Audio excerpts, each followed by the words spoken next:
Hello everyone, welcome to my channel. Please subscribe and hit the bell icon. Bold and beautiful shocker. The secret that is about to get spoiler killed. It's looking bad for yet another bold and beautiful character as questions about Tom's death lead to the kind of discovery that has fatal consequences. As far as everyone knows, former addict Tom fell off the wagon and landed himself in the morgue.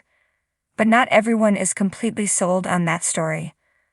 One person in particular is finding it tough to swallow, apparently having gotten to know Tom a lot better than we knew.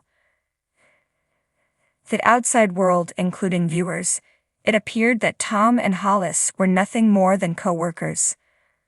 But given that Hollis has been so disturbed by Tom's passing that when he tried making cocktails today, they could only be shaken, not stirred, it appears they were closer than we imagined. This led to Deacon suggesting Tom go hang out in the storage room, which is where the waiter/bartender found Tom's bag. Now, anyone who's watched for a while knows that nothing good happens in that dang storage room. For a while, it was where Deacon slept before his fortunes changed and he became El Giardino's owner. How exactly is a question we're still asking. It's also where he and Ridge took turns trying to beat Brooke out of one another's systems in a particularly brutal display of testosterone overload. Now, that storage room is about to do its thing again. Why? Because that's where Hollis has discovered Tom's backpack. And tomorrow, the guy who once hoped to make a play for Brooke's heart is going to find something that will spin things in a whole new direction. And threatens to put Hollis at the top of the killer's hit list. So what's in that backpack that's so darned incriminating? We suspect it will be those love letters that Tom wrote to Poppy all those years ago. You know, the ones he referenced having received back, unopened. Given that a secret source whispered to us that Tom's death wouldn't be the last as the soap's summer mystery unfolds, something tells us that what Hollis discovers will make him the next victim. Which leaves us wondering, is it just a coincidence that as he's discovering evidence holding baggage in the storage room, Poppy and her so happy it hurts little family is only a few feet away enjoying some of Deacon's highly rated pizza? As we anxiously await the next twist, take another look at our list of suspects to see if you can suss out the killer. It was a typical sunny afternoon in Los Angeles, but inside the Forrester mansion, storm clouds were gathering. The opulent house, usually filled with laughter, now harbored a dangerous secret that threatened to tear the Forrester family apart, and possibly end someone's life. Steffi Forrester stood by the large bay window, staring out at the perfectly manicured gardens, but seeing none of it. Her mind was a whirlwind of fear and confusion. She clutched a piece of paper in her hand, its edges crumpled from being held too tightly. The contents of that paper had turned her world upside down. "Steffi, what's wrong?" came a concerned voice from behind her. It was her brother Thomas. He walked over, trying to catch a glimpse of the paper she was holding. Steffi turned quickly, hiding the note behind her back. "Nothing, Thomas. I'm fine," she lied, her voice trembling slightly. "Don't lie to me, Steffi. I know you too well. What's going on?" Thomas's eyes were filled with worry. He could see that whatever was troubling his sister was serious. She sighed, knowing she couldn't keep this from him. "You can't tell anyone, Thomas. Not yet. Promise me." Thomas nodded, his concern growing deeper. "I promise." Steffi handed him the paper, and as he read it, his eyes widened in shock. This can't be true."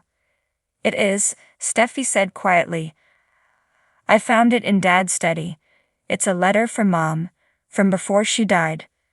Thomas reread the letter, disbelief etched across his face. Their mother, Taylor Hayes, had revealed a dark secret that she had kept hidden for years. She had written about an affair she had with someone close to the family, a relationship that had resulted in the birth of a child. But the letter didn't name the father, only hinted at his identity.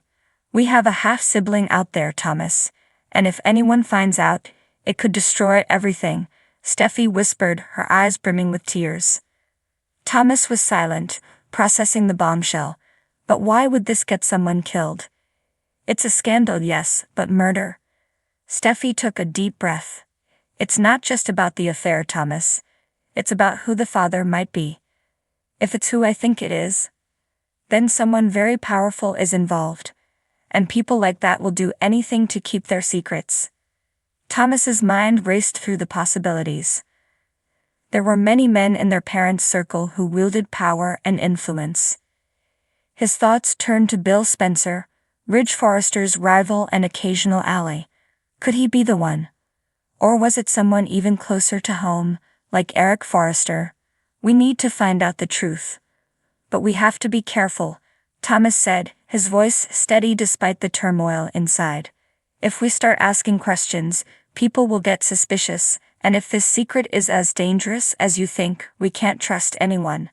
Steffi nodded, feeling a heavy weight settle on her shoulders. I'll talk to Hope. Maybe she can help us. She has a way of getting people to open up. Thomas agreed, but his eyes held a warning. Just be careful, Steffi. We don't know who we're dealing with yet. Later that day, Steffi met with Hope Logan at Il Giardino. The outdoor patio was buzzing with lunchtime chatter, but their conversation was anything but casual. Steffi, you look worried. What's going on? Hope asked, her blue eyes filled with concern. Steffi leaned in, lowering her voice. Hope, I need your help. I found a letter from my mom. A letter that says she had an affair and had a child with someone. But it doesn't say who. Hope's eyes widened. Oh my God, Steffi, that's huge. Do you have any idea who it could be? Steffi shook her head. No, but I have a feeling it's someone powerful. Someone who might do anything to keep this a secret. I need you to help me figure this out discreetly.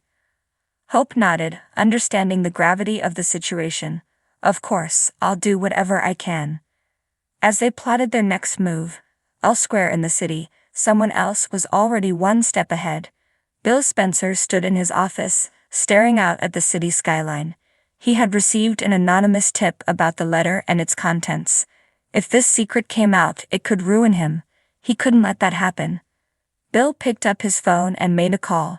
I need you to take care of something for me.